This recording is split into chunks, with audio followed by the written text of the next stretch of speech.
The play clock's running down. Blunt, the lone running back. So offense moving a little too slow there. Could not get set, and they get the penalty.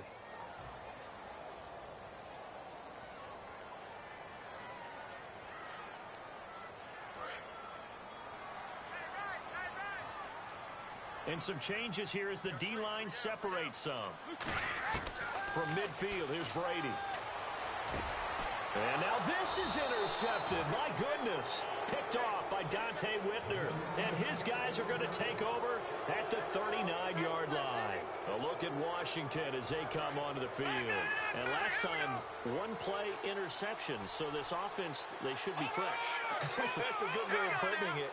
And I can't wait to see what they decide to do with play calling. Because a one-play drive where you throw an interception, a lot of people think the very next time out, run the football, don't give them a chance. Maybe play action? I think maybe you go play action, show your quarterback, get a little confidence in him, and let him fling another one. And the Buffet boys, the O-line. Hopefully they're ready today.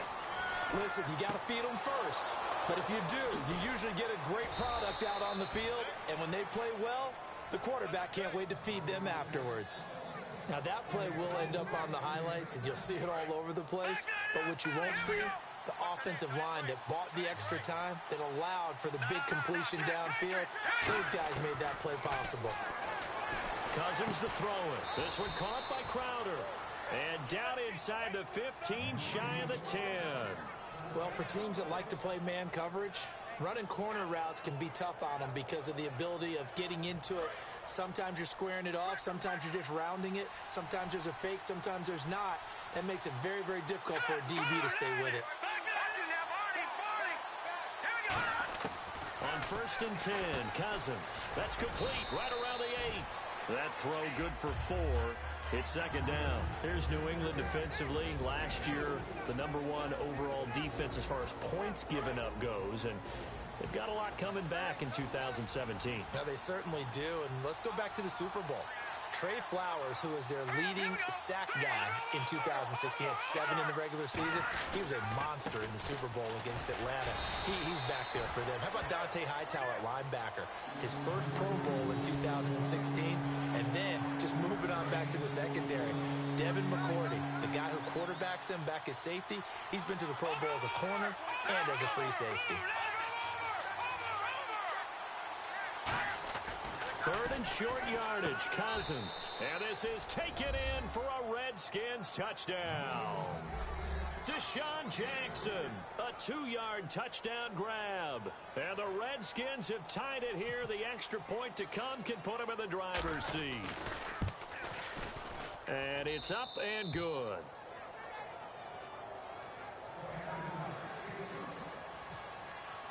Following the touchdown, Dustin Hopkins will kick it away. This is fielded at the goal line. And he'll be taken down just past the 20 at about the 21-yard line. Here come the Patriots again on offense, the Super Bowl champions. And, boy, they have been able to do it a lot of times, Charles, with unsung heroes, haven't they? Look at the names that led them through the playoffs. Hogan, White, Lewis, guys you just wouldn't think of. Yeah, Deion Lewis, a 5th-round pick, 3 touchdowns against Houston. And Brady going to be intercepted a 3rd time. Picked off by the veteran corner, D'Angelo Hall. And he's going to take this one back to the 37-yard line. A look at Washington as they come onto the field. And that recipe on their last drive that resulted in a touchdown looked pretty good, so they'll be hoping to do that once more. And it takes me back to when we sat with the offensive coordinator and the head coach. They felt pretty good about their game plan and thought there were some holes in the defense, and they exploited them the last time out. Let's see if they can come back and put together a similar drive. And we'll see if they can do just that. It's a tried-and-true formula, and I don't think it'll change for as long as we play football. If someone's trying to throw the ball and you can put pressure on them and make it tough, that's only going to help your defense. Yeah, he's since being hurried. He got rid of it before taking the hit, but incomplete. Now Cousins here on the bootleg. To the sideline, and oh, a nice catch there. Made sure the feet were inbounds, and they were. If you're running out route, it's likely you're going to end up near the sideline. And what did we just see there? You got it. The benefits of practice. Toe tapping, foot dragging, picking it up and making sure it was a catch. Now Cousins. This is caught by Jackson. 13 yards that time and a first. I don't care how many times we see it. I still get a kick out of watching quarterbacks and receivers do the pass tree in pregame warm-up. But I always remember that when we go to practices, we see that after practices as well. They really tune it up, don't they? They tune it up. They know why they do it for these situations. First down. And they build that trust, and that's why they're able to find him in this type of a situation.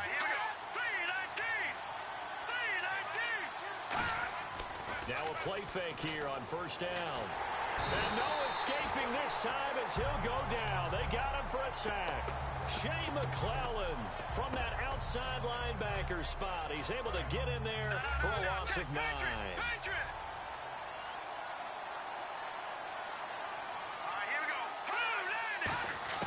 Second down, Cousins.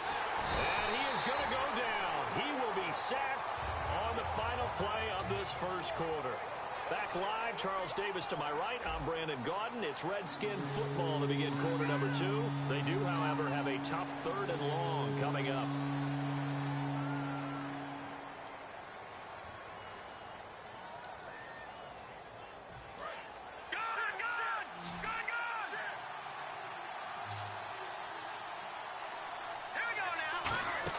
Play action now, Cousins.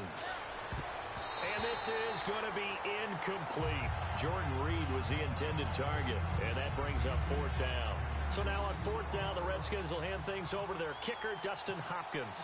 This from 54 yards away. And Hopkins' kick is good. And they bump the lead up to 4 now at 10-6. So it's a 7-play drive, but it stalls out in the end. Let's credit the defensive front 7. They were a little leaky at the start of the drive, but they stiffened toward the end. That'll be taken in the end zone. So quick on the spin. He's spinning, man. And he's able to get it across the 20, but not by much, as he's marked down at the 21-yard line. So the Patriots coming out now. And last time wasn't pretty. One play and an interception. We'll see if they can do better.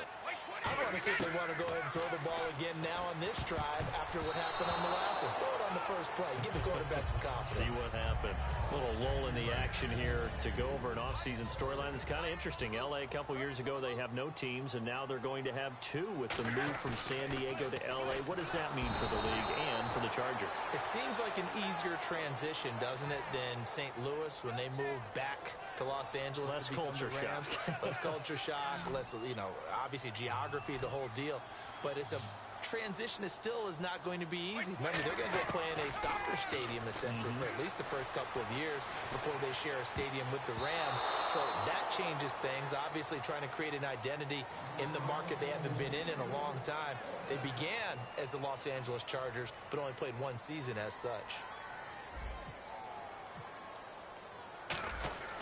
And they're going to fake it from deep in their own territory. And this is incomplete. A huge gamble, and it does not pay off. Out comes Washington's offense as they get set to take over here. And fortunate to get points on the board last time. They had to hit a really long field goal to do so. The kickers in today's game are so good and so skilled and hit from distances that we almost start to take them for granted.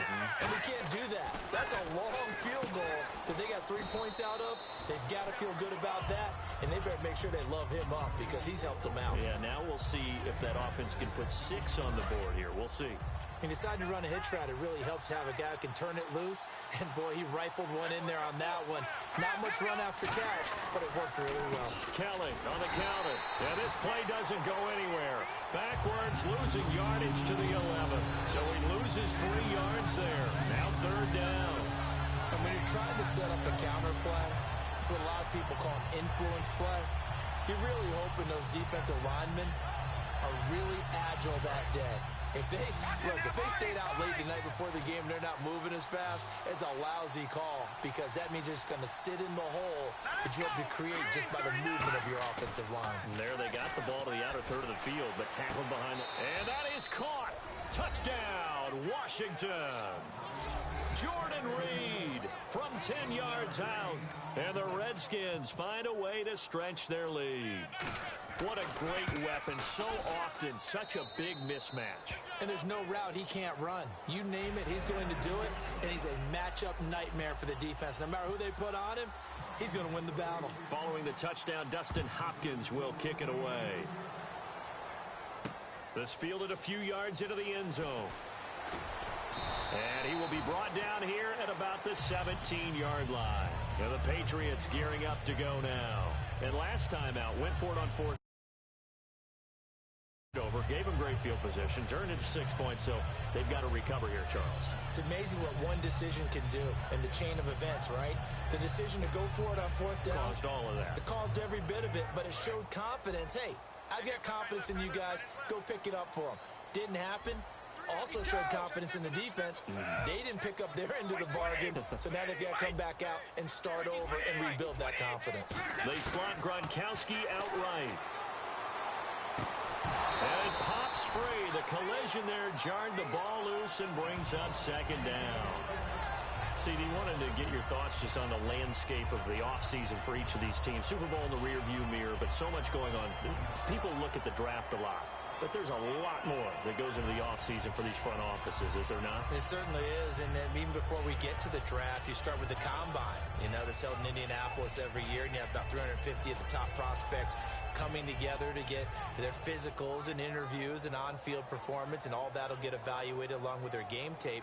And then you've got the free agents, all right? That starts, I believe, in early March, where now the free agents can start moving around to different teams, so your team's starting to take a little bit of shape there, free agency, because then the draft's coming up. You're trying to put your team together with new draft picks, have everyone start to move in one direction, and then you have the OTAs and minicamps. We get to see them on the field for the first time, and we start to get a better idea of how these teams are going to look when the fall begins.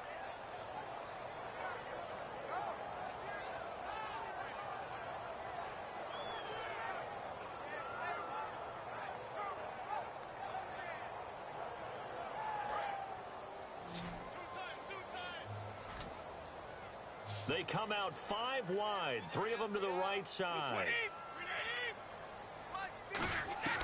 Throwing is Brady on third down. Letting one go deep for his running back, White. And incomplete. He can't hang on. Would have been a nice catch. Instead, it brings up a fourth down. And when all else fails as a defender, when you're not there in the coverage, your best friend is exactly what we saw there. A big play shot taken by the offense. And look at this, another fake. And this is incomplete.